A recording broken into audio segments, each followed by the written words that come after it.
Welcome back, everybody. We're gonna go in this house. We got a key to do so. What's gonna be in it? Wait. Hello? Try the house next to it, because this isn't the house that the doghouse was in front of. Good point. Okay, I was thinking more of like, oh yeah, all right. I thought this was like a big. Yeah, there we go. It's not a house, more like a townhome. Yeah. Oh, the mail. Oh, somebody sent us a first aid kit in the mail. I definitely never got this far in this game. I think I only ran around the streets a little bit back in the day, and then was like, I'm confused and don't know what to do.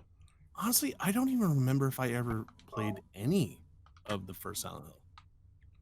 I don't think I did. Well, I remember because I talked during Metal Gear about how Brian brought it over and we played it, or we watched through it. And then I think at the same time, in that same era, he had brought Silent Hill over, and we were like, this is going to be so scary. And then we started playing it, we didn't know where to go, and then we started laughing at some stuff, and then we never finished. So, I don't know. What is it? Oh, nothing special. Remember those TVs? Mm-hmm. That's actually a pretty decent sized TV for the time. Like, that's like the Not average. Bad. Looks like a, what's that, a 27-inch there? Yeah. I remember when, what did I think we had a 34-inch at one point. I'm like, oh, look at the size of my TV! It's so big! I bought the, when I was living in, maybe it was Silverton that I bought that TV. I bought like a big tube TV, but it was heavy as shit. Yeah.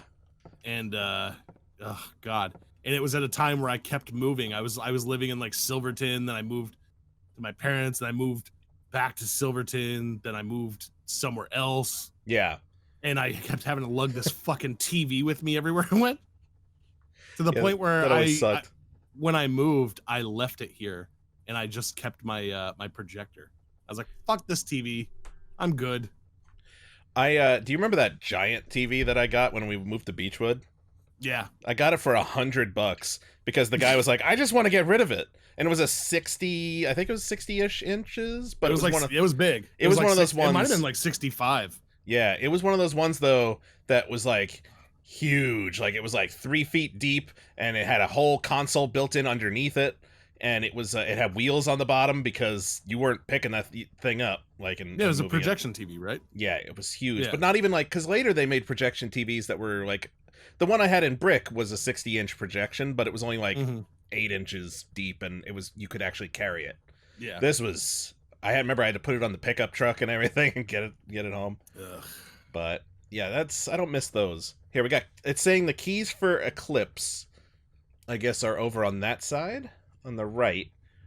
I notice a red mark going in the alley from between Queen Burger and the food and liquor place.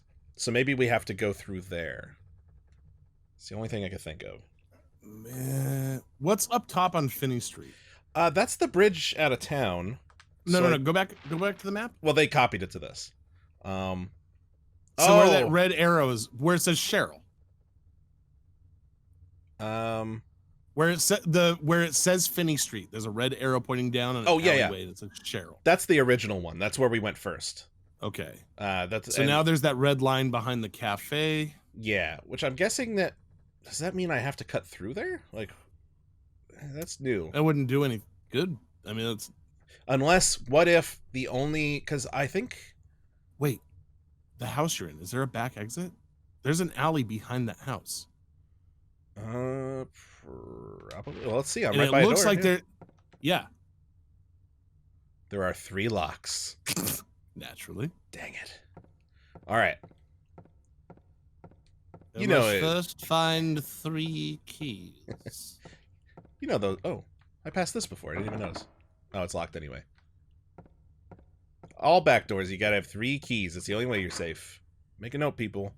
All right, let's see. Unless you want bats flying in your back door and giving you guff. I mean, I guess I'll just run down Matheson and head for Elroy and see what we find. Hold on. So that map. Yes. Said, what did it say? The Eclipse keys? Yeah. Well, that's where the Eclipse key is, right? That's what I think it said. That is the area that the 3 keys are in. Okay. Heading for that. So the Eclipse keys are for the back door. Good to know. Good to know. Eclipse sounds like a nightclub, and I was like, oh, so there's a bar or a club or something we have to go to? That sounds fun. Now I'm a little disappointed to hear we will not be going to a bar or club. Uh-oh. We might, just not right this very second. Yeah, yeah. Silent Hill seems like the kind of place that would have a real depressing working man's bar. Yeah, like the Red Lion. Oh, the Red Lion. I miss the Red Lion. I never really went there. Like, 'cause, I mean, when you guys went, like, I wasn't around enough at that time. And by the time I was around more, it was like, nah, it's gone. Yeah. It was a bar in Brick, New Jersey back in the day. Right around the corner from my house.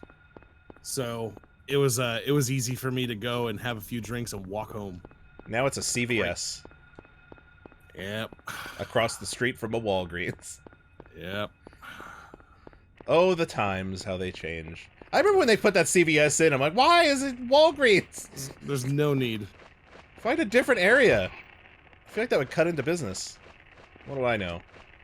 That's kind of, most places do that. Places will move into where, like, next to where the competitors are, because there's already traffic in that area that expects that kind of thing. True, but I understand like an Aldi and Lidl situation because that's personal hatred. Yeah. This just feels weird. It just feels like you're, I don't know. It felt very petty. Yeah. Come on, camera. Oh, good to know. Left.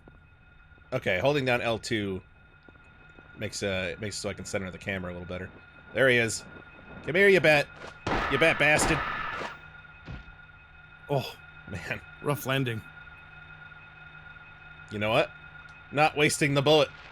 No. I keep hitting the wrong What button. street are you on? I think I might be at the right street now. To turn down and go find those keys. Let me take a look. Hang on. Ah! Oh! I just stepped on his tail. His spine! That's an extension of his spine. How could you? All right. Yes, we are on Elroy Street. We are in. So we want to be on Matheson. So make a right. Wait, really? Or right according to the map. But yeah. But the circle's over here. Just trust me. Okay. Weird that they would do that to me, but okay. So what am I doing on Matheson? So there should be an alleyway coming up on your left. Ah, yes, there is. Hey, we don't want to go to Ghoul? All right, first we go to Ghoul. I don't know why. And then we go to the alley. Hang on, I am very curious. Why is there a store called Ghoul? I don't know. This isn't the door to get in. And why does its sign look like an adult boutique? Oh, maybe that's what it is. Bad boy! What? Oh, I want to open up a horror-themed porn store. It's not a bad idea. No, it's not. Have your very own back room. Yeah. With screens for we have a glory hole that has a guillotine on the other side. Why does anybody go in it? I don't know. They just keep going. They got some real self-hatred issues.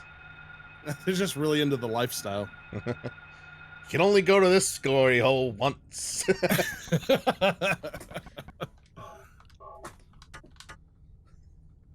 The ultimate release. You go in, but nothing comes out. Alright, so... All of you goes in.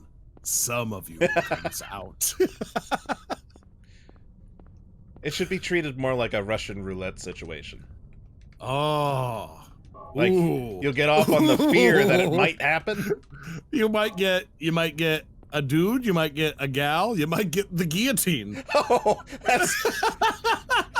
There's just a roundabout in the other room that you spin and wherever it stops. Man, this is rotten. That's insane. We need to write that into something. Sounds like something that would be in a Rob Zombie movie. Yeah. Somebody get in touch with Rob Zombie. Tell him the idea. He can have it. Well, we've got an idea. All we want is a story by credit. All right, so what am I doing in that alley? I fought a bat. Well, thing about that alley. Mm-hmm. Ooh, I'm not in good way. I have that. Yeah. Wait a minute, hold on a second. Go back to the map real quick. Sure. Are you talking about the alley damn across it, head from back it? to Elroy. It took us there just for those boxes of ammo, which, you know what, I appreciate. But I actually am glad to have it. I only had 12 bullets left. Yeah, so... All right. Yeah, that's the so if you guys have never played a Silent Hill game, this game, they don't care if you have ammo or not. Oh, yeah, no. If you run out, they do not care. Yeah. You might do the game without any ammo. That's what it felt like when I played the second one, is that, like, every time I found a box of ammo, I was like, oh, Jesus! Oh, thank God! Resident Evil was like that, too. So, yeah, oh, yeah, absolutely. I remember Code Veronica I never finished because I mentioned in an earlier episode how they had the zombies respawn, and I went through oh, here we go. I went through all the ammo, and they were still respawning, and I couldn't,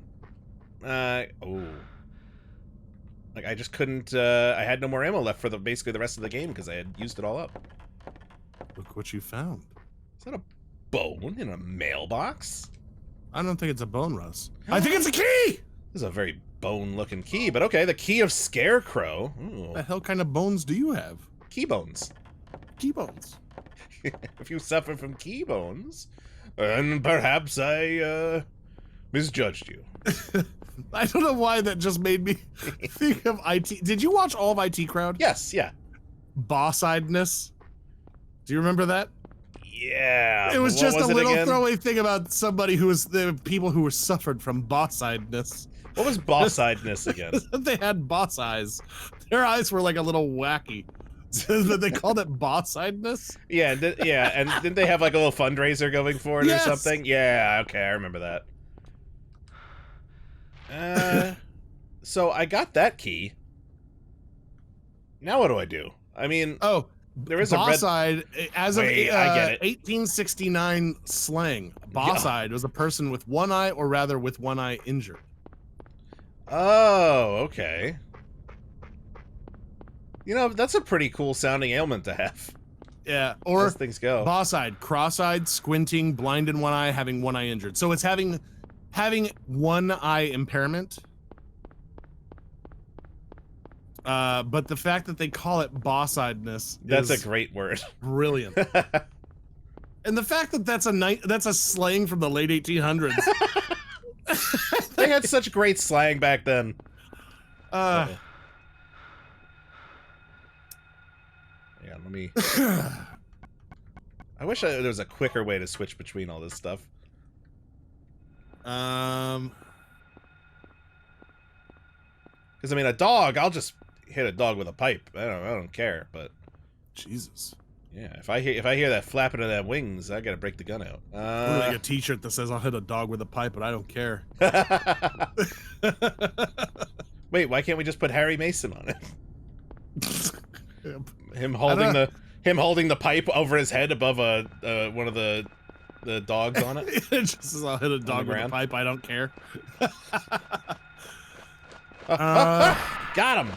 Haha! You try to sneak up on me. Oh, those aren't hitting. There we go. Alright. We know what happens next. Kill shot. Hope it doesn't break. Huh? Oh, jeez. He's dead, Russ! He's dead! He wasn't. Now he is. My God.